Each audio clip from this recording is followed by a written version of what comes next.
কেমন আছেন? আজকে নিয়ে চলে আসলাম মাছ বাজার।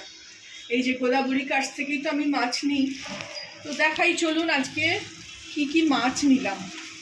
প্রথমেই এটা বেরোলো, কি দেখি, এটা চিংড়ি মাছ।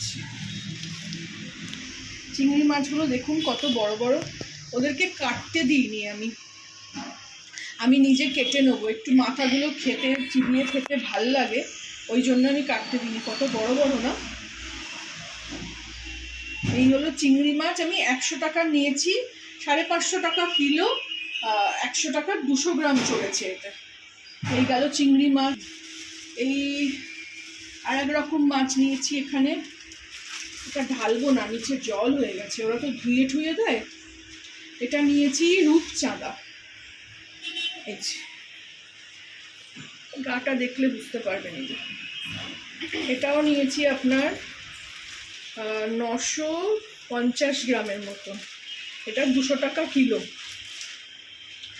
এটা একটু বড় বড়ই কাটিয়েছি এগুলো, এই মাছটার কাঁটা থাকে না বলে খেতে খুব ভালো লাগে।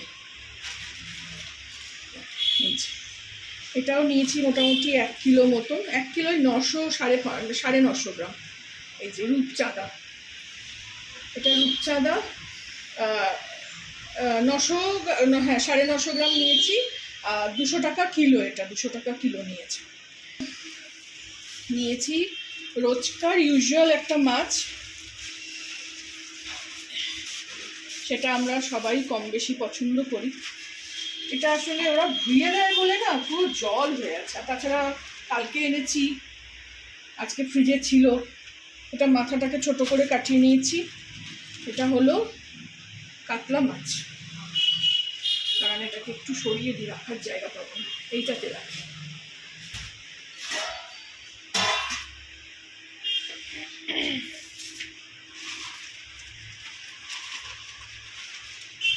এটাও 250 টাকা কিলো। মোটামুটি আমি দেখলাম মাছের দামটা ঠিকই আছে, বেশি মানে অনেক বেশি নয়।